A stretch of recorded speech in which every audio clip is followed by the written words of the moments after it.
Hello and welcome to our webinar this afternoon, How to Write a Successful Job Advert by jobs.ac.uk, an international board advertising vacancies from academic, research and professional positions at institutions across the world.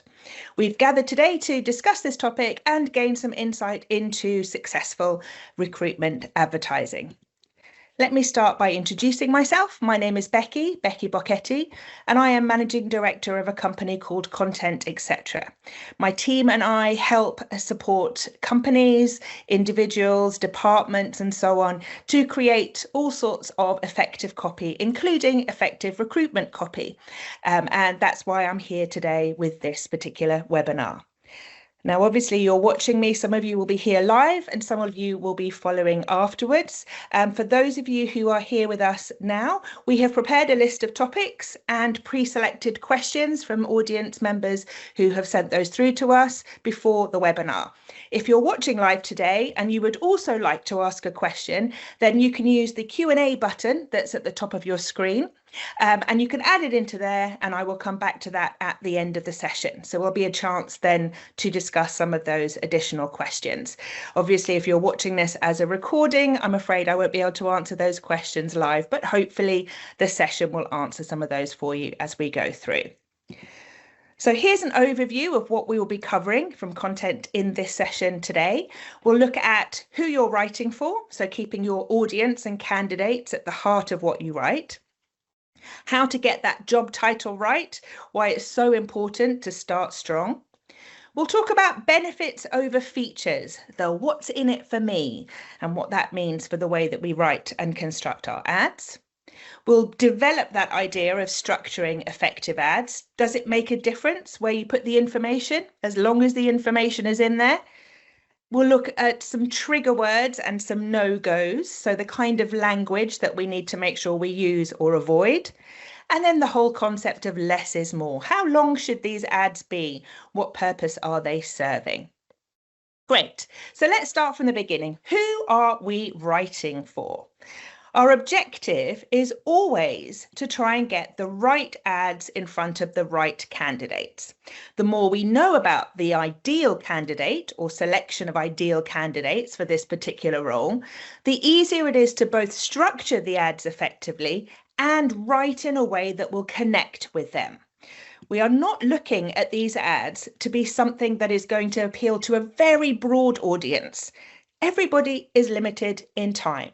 You are, and so are the candidates. So we want to make sure that the ads are written and structured in a way that instantly appeal to the ideal candidates that we have in mind, and also allows others who this job role is not appropriate for to read it and think quite quickly, let me move on and find something else. We want to make sure that everybody's time is spent appropriately. We have other challenges. We're fighting lots of noise, lots of ads that might be available to lots of different people from different institutions, but also this idea that everything can look the same. Our brains are amazing things, but they can also cause problems when we're trying to catch people's attention. If we see something as an audience or as a candidate, if we see something that we think we've seen before, our brain will pattern match and move on very quickly. What we therefore need is to make sure that our ads are consistent from our organisation or institution, but also unique and specific.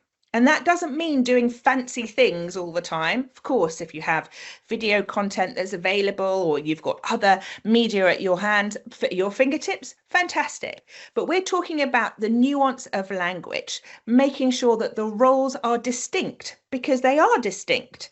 If they weren't, then we would just ask for any candidate to apply for any job that we have available.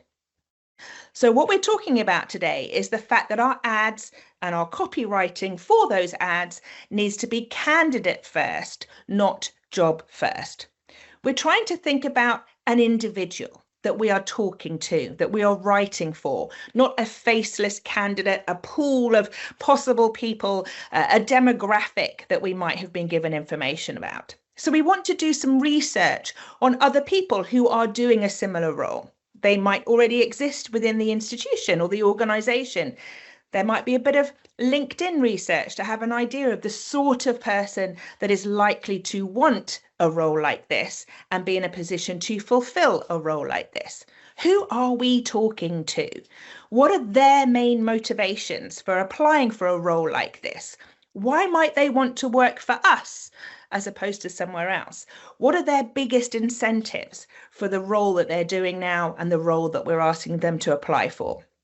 Do we want a volume of applications, or are we looking for very specific types of people to apply, whether that's types of experience and background, or types of interest, or types of personality traits, or someone to plug a gap, a hole in the department that with a skill set or an approach that we don't currently have? It's all going to depend on the role itself, the location, the seniority, and so on. What we want when we're creating these ads is to have them in our mind's eye. That will help us to then think through what makes an ideal candidate for this particular role. So who are they? Can we give them a name just so that we can imagine in our minds what they might look like and how we might talk to them? Why do we want them in particular? What are they likely to be doing in their current job that might lead them to be suitable for this particular role? Why might they be interested in this role? Why would they want to join our organisation? And what's unique about this role? It's about matching the right person to the right role at the right time. And that's what we're going to do when we're trying to approach our structure for our ads and the words that we are going to use. The ad itself should be a helpful filter for those applicants and for those applications. So where do we start when we're trying to get all of that information in place? Well, the very first thing we do, if we use candidate first copy, is start with the title, the job title. We are all sometimes subject to an organisation's way of expressing job titles. So a role's name, how it's always been called before, the internal speak for the way we might refer to our job titles, to our kind of internal structure. The issue that we have is that job titles are absolutely crucial to get those perfect candidates, or I should say ideal, no one's perfect, candidates to spot our content. The issue we have is quite often candidates might not even find our content and our jobs. Why?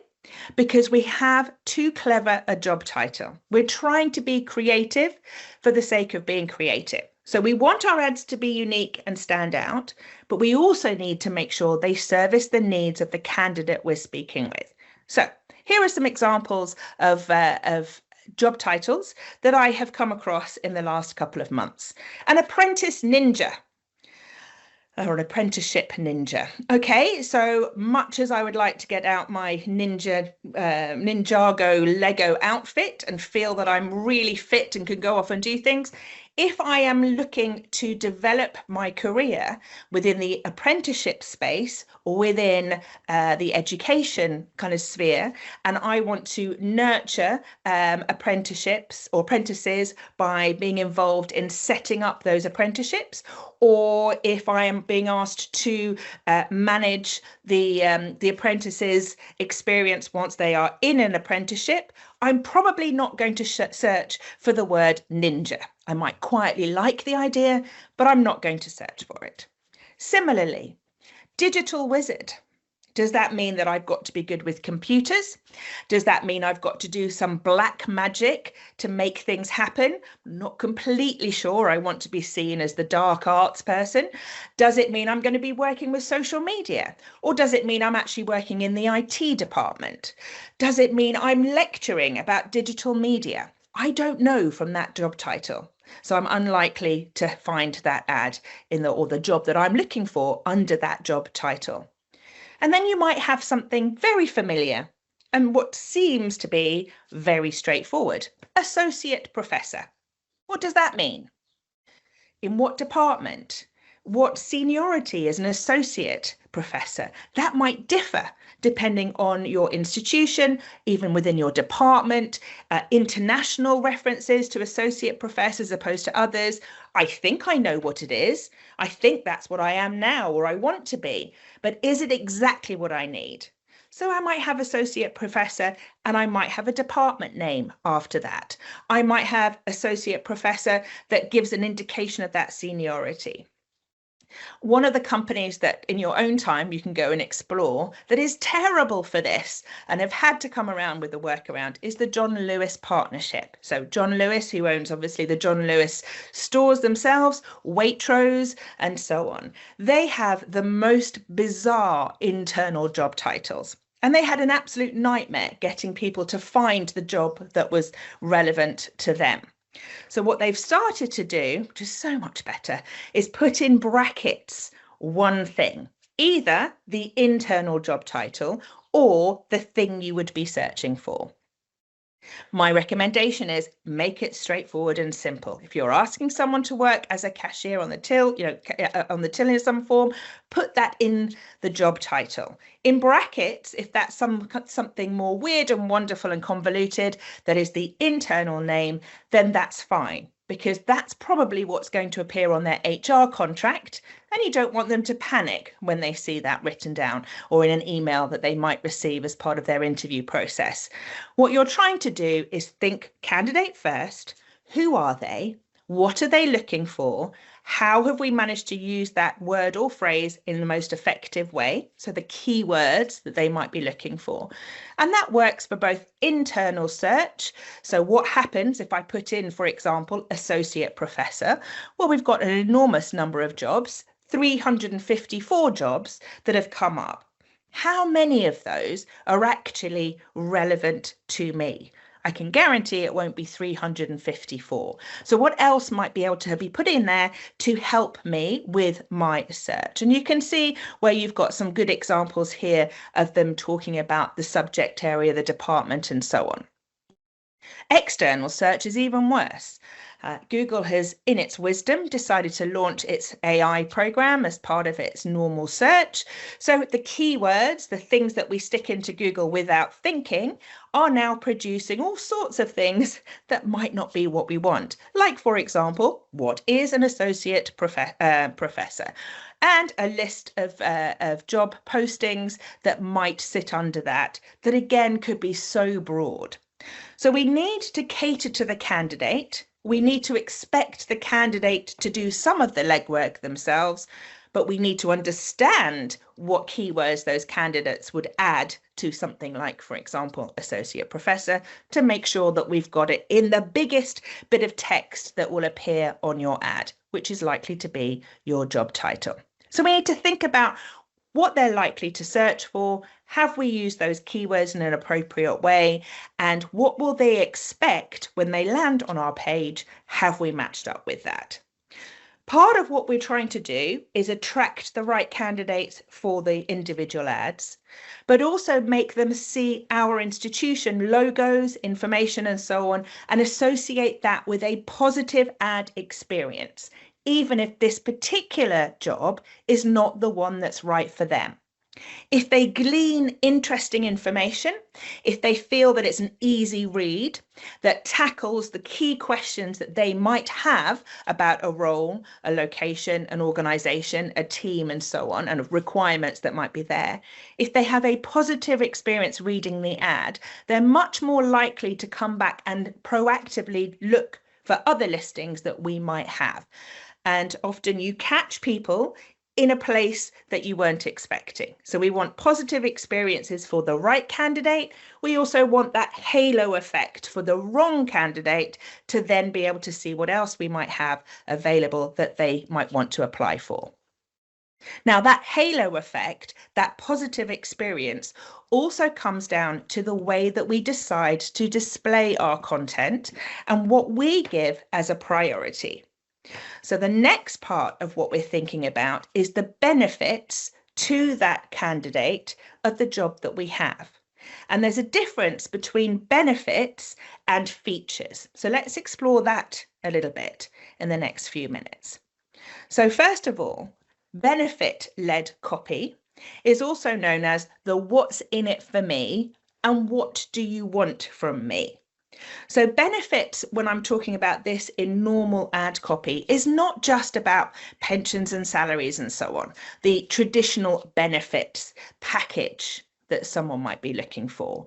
It's the intrinsic thing that makes this job something that I would like to see myself have, the thing that I am going to feel most rewarded for taking this job. And it might be, of course, financially led. I'm sure that's part of it. But it might be a particular team I'm going to work with. It might be a particular home of research that I want to be associated with. It might be easy to get to because it's very local to me. It might give me a whole new experience in my life that I haven't had before. So all of these things are benefits that if I've thought candidate first, I can think about what can we offer that's unique or that tailors with what someone's expectation and hopes are for the benefits to them of doing this role. Let's take you outside of your kind of day job, and we're going to think about recruiting a night bus driver. Okay, so we're thinking about a night bus driver in London.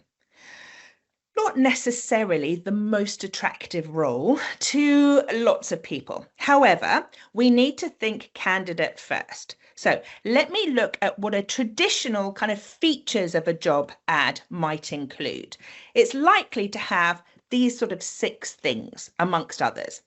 So we will talk about the hours of work. Within those hours of work, it might talk about the shift patterns. Is this a weekend job? This is a weeknight job. Does it matter? Is it a bit of both? What do we mean by night hours? Is it all through the night? Does it finish at a certain time? And so on. We want to talk about the routes that you're likely to drive. Now, it might give actual bus numbers, it might do beginning points and end points, or it might talk about a general geographic area. Okay, so we know that we need to explain that, but that's another feature of the role we're recruiting for. You might talk about things that you think are a benefit, like the fact you get a free uniform. For some people, that will be a benefit. For others, it's an assumption that that's going to happen anyway. You might mention that training is given. You might even talk about kind of where the home bus garage is, so where you're likely to start and where you're likely to end. All of that information will need to be communicated at some point within that recruitment process and quite possibly within that first ad. However, if we think about benefits instead, we need to think about how we can make it more exciting than that. Traditional benefits will be your holiday allowance, your salary, your pension, maybe overtime opportunities, the fact you've got free travel. Purposefully using a plane icon instead of a bus icon because, we can live in hope. So I'm now going to show you something completely different.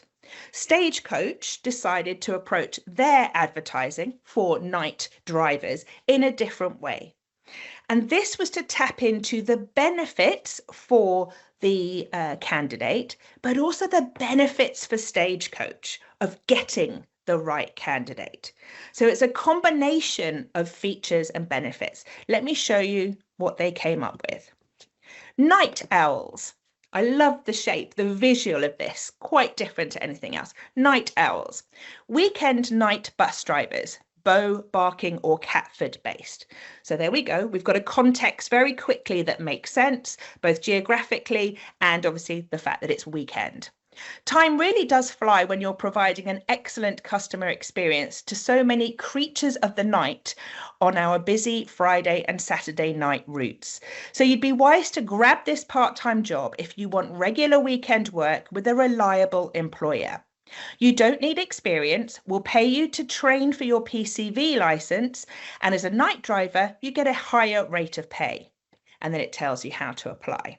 So I love this ad because it tackles those needs, those features, some classic benefits, but it's benefit candidate-led copy. It's talking about the type of personality who might be attracted to this. It's talking about the kind of reward that is useful, but it's also asking for a certain type of person who can handle the creatures of the night on very busy Friday and Saturday nights. It's not shying away from what's actually quite a tough job, but also quite a fun job if that's the environment you thrive within. It's also saying not just I will train or you will be trained. It's saying that for free, you will be getting your PCV license. That's something you can take everywhere with you. Clearly, starting with Stagecoach. But it's identifying and narrowing down the actual benefits, the what's in it for me. And from the employer's perspective, it's also naturally filtering out those who are trying to apply for everything and thinking, oh yeah, no, I'll do night buses as well, even if it's not what I really like. Once they read this content, that will be a natural filter for both the positive candidates and those who perhaps this is not so suitable for. Here's a kind of education focused piece. So this is about nursing, and we have all sorts of information in here that could be pulled into more benefit-led copy. So it's an exciting area. It's well established within this particular faculty. So that's reassuring to someone who wants to know that they're going to be employed somewhere that they will be understood, recognised, and that there is a pathway. They're asking for specific roles, a couple of different roles here. You've got passion and experience that you are looking for, and you've got some context of that. You've also got this idea of core values. So you're trying to think about which of these paragraphs will be most beneficial and most benefit-led to the ideal candidate. Is it the location? Is it those training opportunities? Is it the teamwork that's being listed here? Or is it something that we haven't quite caught up in here? We're looking to see what feels like a benefit to me, as opposed to just a list of facts about the location, the role, and the team. And each of these roles will have those nuances. Those who are looking to recruit or who are already doing that role or who know the need for that role will have an opinion on that. And it's pulling those opinions together into something that makes sense from organisation and potential employee.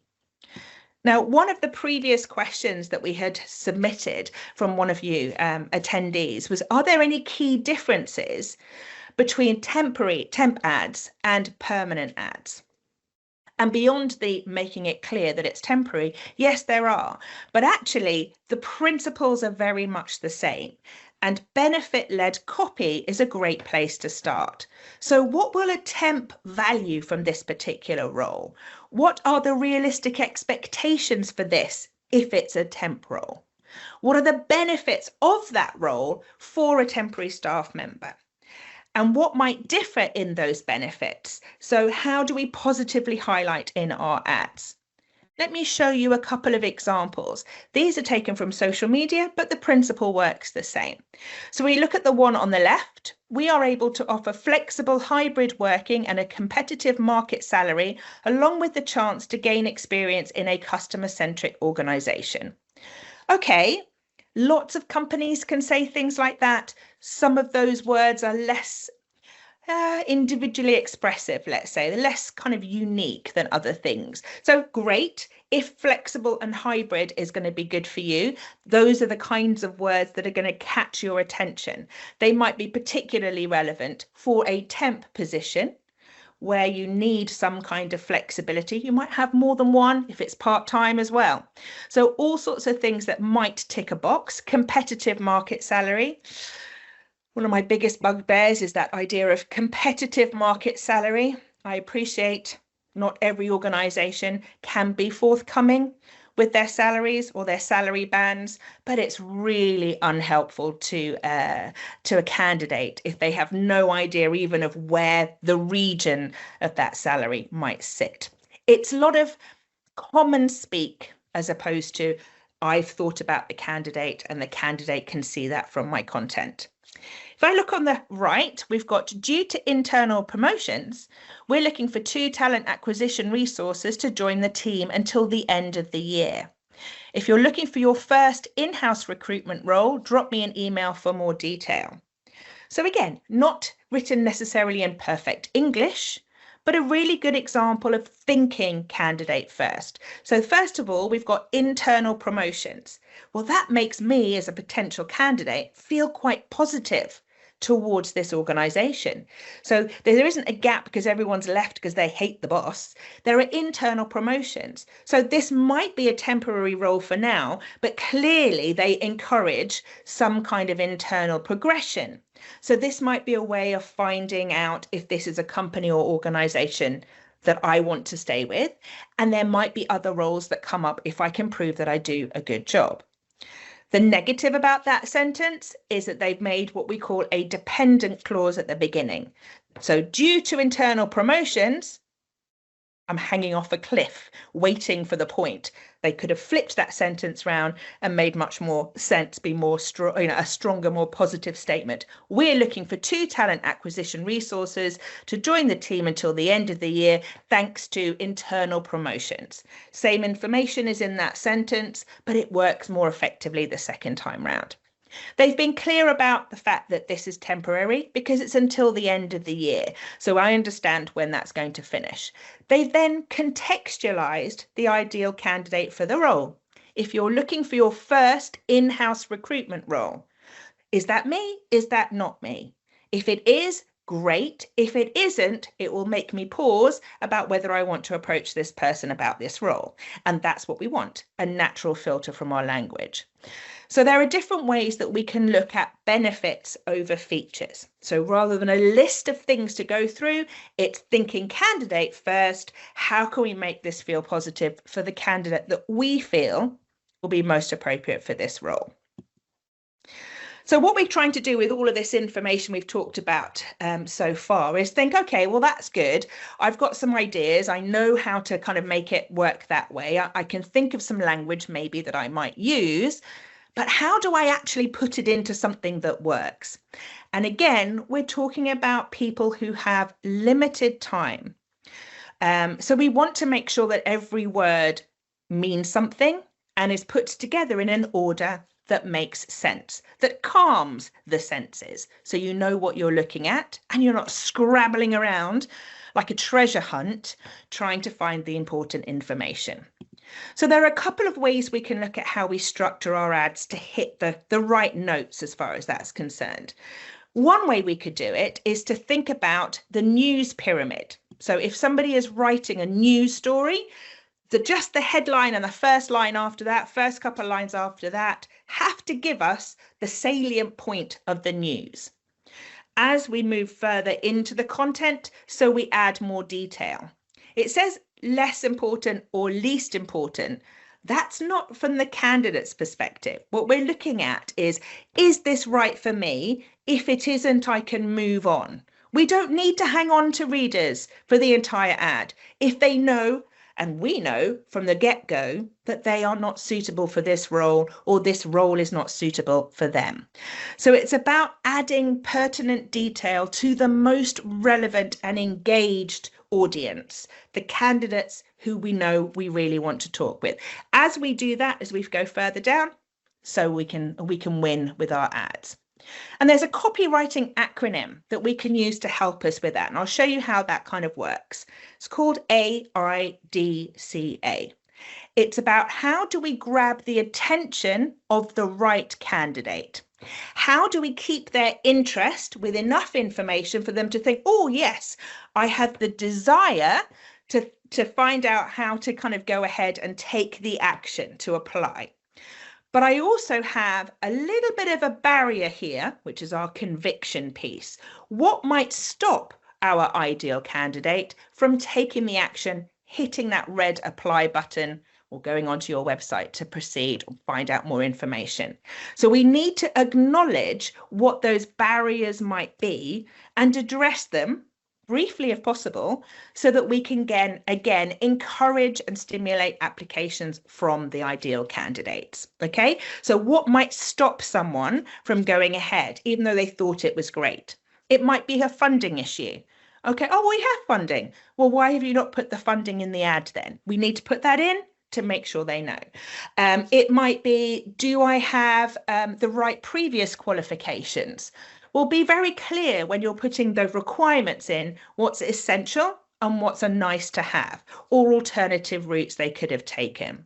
I can't be in the office 5 days a week. Oh, actually, we're quite open to hybrid or flexible working. Make sure you put that in. That could be our conviction piece.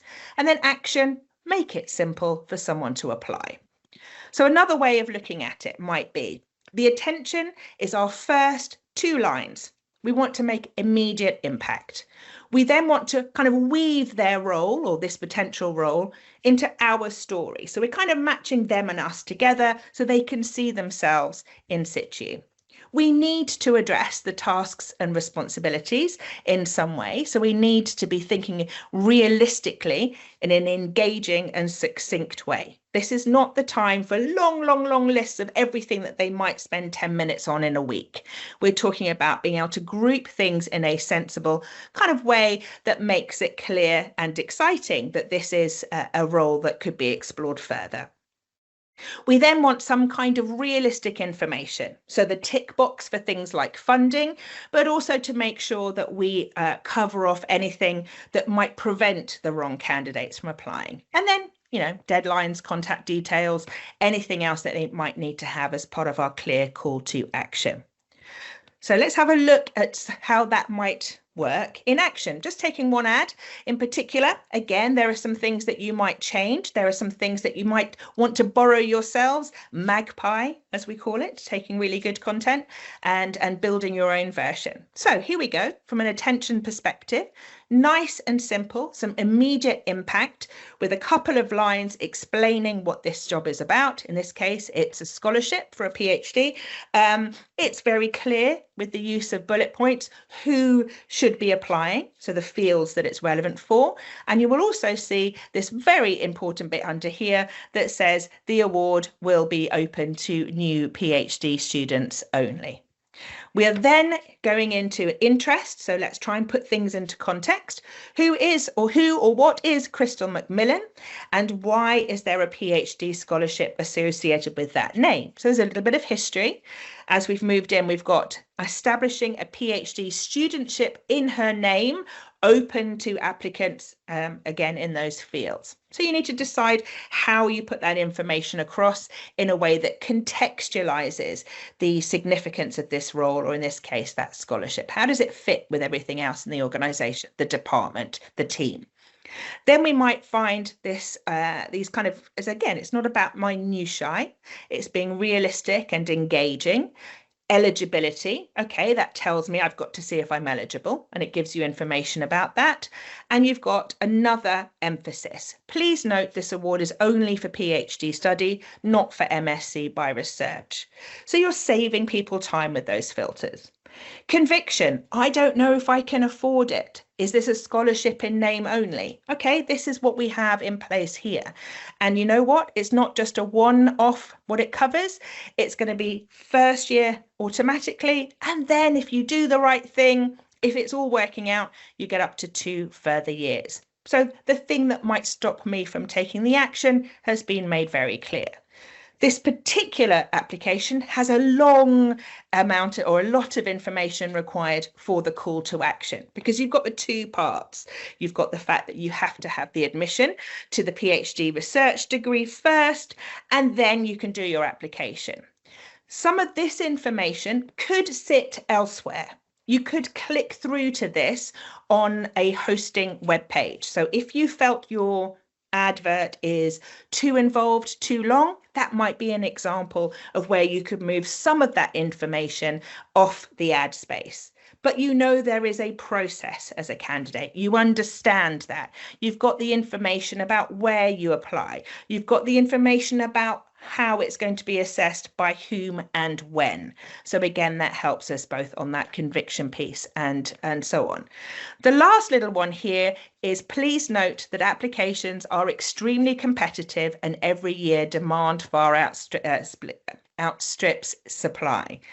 Having that little extra needle somewhere, whether it should be here or a bit further down, that extra thing that says, don't miss out on this, plays into that FOMO, fear of missing out, beautifully. It's an extra reminder as to why they've got all the way through this ad and should now go ahead and apply. So it's pulling from news in a structure, it's pulling from copywriting in the acronym AIDCA, and it's kind of pulling from marketing and advertising and PR by thinking about how can we make this a shiny but appropriately shiny thing with a bit of a kick at the end that makes someone want to take that next step. Now, other things that we need to think about. We've got that structure together. We're thinking candidate first. We've got our list of benefits. What about the words themselves? Well, you want to think as if you are actually talking to your ideal candidate, not writing reams and reams of information that is boring, difficult to process, overwhelming, or irrelevant. We're engaging our candidates, not broadcasting, talking at them. So watch out for some of these words that slip into many, many ads, but don't always mean to the candidate what you intended them to mean when you put them in your ads. So words like dynamic, what does that actually mean? Do you mean that you want them to be very energetic? Do you want them to come in and make big changes? Are they having a starring role? Or do you just mean that they can work under their own steam? What does time management mean? Great time management is a professional role. Everyone should have great time management. But are you actually hinting at the fact that there's an overwhelming amount of work and somehow they've got to shoehorn it into their day? So what looks like a positive could be a negative. Does detail oriented mean that they are meticulous?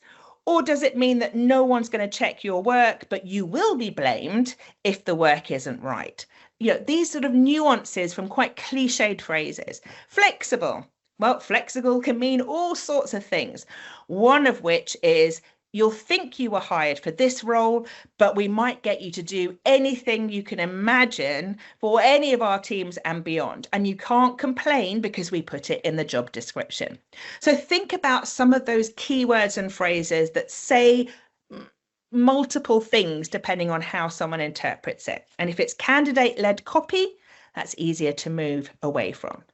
What we're looking for is simple, clear, directional language. So that means one idea or one thought per sentence is the foundation of all writing, is the single sentence.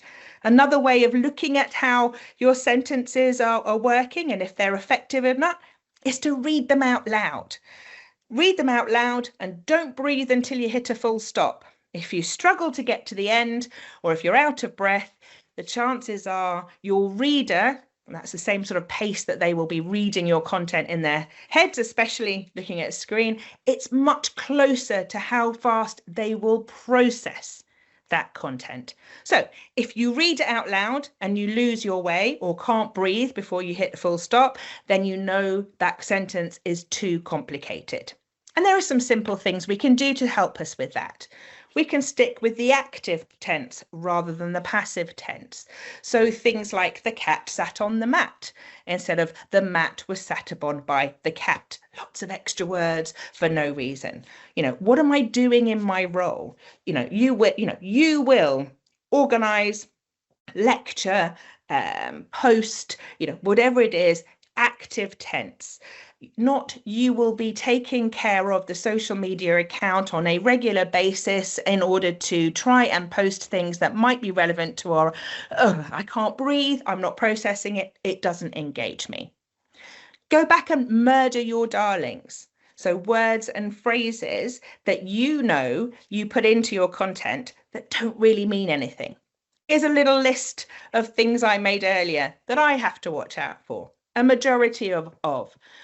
I don't need to say a majority of, I can say most, a number of, many, are of the same opinion, agree, and so on. Go and have a look back at your own content and that of your colleagues or your competitors. Is there an organisation that you think overwrites? Because overwriting is a big problem. Okay.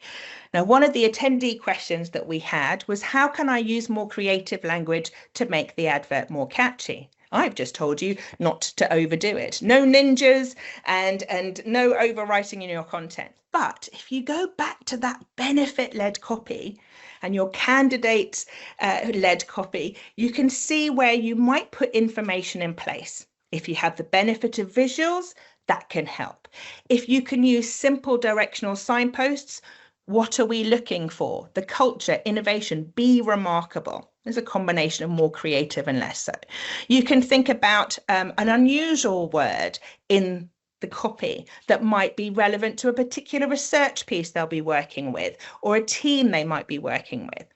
And remember, from a basics perspective, we scan our eye down the left-hand side. Here's an eye track study, that left-hand side. So that means put those good words at the beginning of your paragraphs and your sentences. If someone scans their eye down there, your ad, will they think that there's interesting, relevant content? So our kind of last little bits here, we're going to be talking about less is more. A key mistake is to overwrite. I've given you lots of ideas about what to put in. Now you need to rein it back.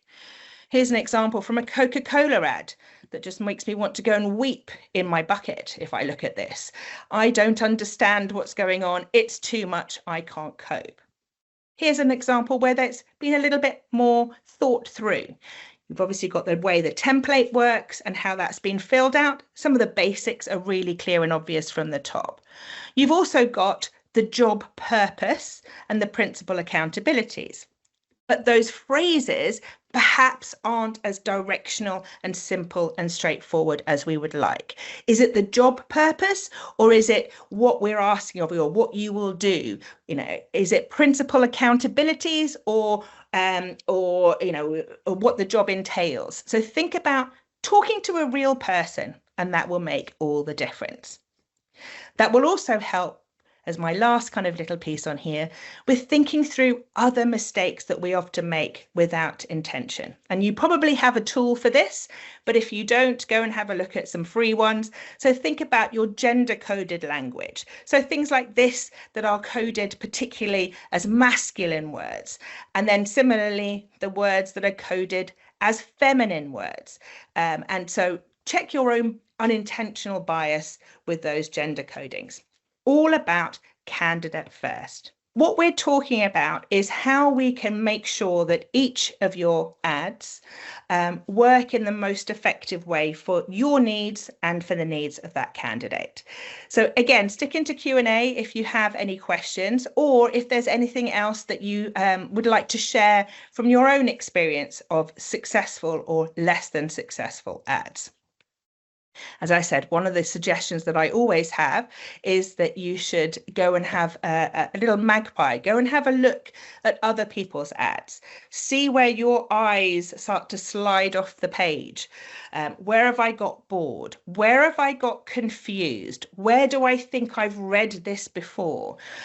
What does that word actually mean? Have I interpreted it in the way that the organizer of this particular ad has intended me to? Has it answered the questions that I might have about this role? Does it give me somewhere else to go to explore that in more detail? We can't put everything on an ad. We don't need to put everything on the ad. It's sort of a vehicle to a destination. It's giving us enough information to entice the right candidates, to encompass and embody the role and the need for that role, to attract that right candidate and to put somebody else off. Have I thought through the kind of idea of the night bus ad? So being creative, as was one of the questions that we had before the session, but without overdoing it. Yes, the owl was fun. We might not be able to lay things out like that, but what was in that ad that made sense, that made it feel more creative and unique? So it's saving time, it's putting content together in a way that is going to make most sense and making sure that our target candidate feels comfortable with that attention, interest, desire, conviction, and action. So as we don't have any other questions there, let me give you some top tips to kind of take away with you from what we've discussed. We want to make sure that we are clear, simple and concise in the way that we put our content together. Don't be afraid of white space. You saw on a couple of the examples, they had bullet points or they had really useful subheadings, or you saw quite a lot of dense text, which was really not helpful at all. So clear, simple and concise with clear signposts. I'm engaging the right candidate. In order to do that, make sure you start by creating an ideal candidate profile and then write them as a human being. I said about reading out loud without taking a breath until you hit a full stop. That helps with the pace of those sentences, making sure that they're simple enough to kind of understand. But it's also thinking, am I writing as a human for a human? So look at what you're doing as far as your candidate's requirements are. Do I understand what they might be searching for? Have I therefore checked my job title? Does that tick the box? Am I going to make sure that they can find that content, that particular ad, that particular role?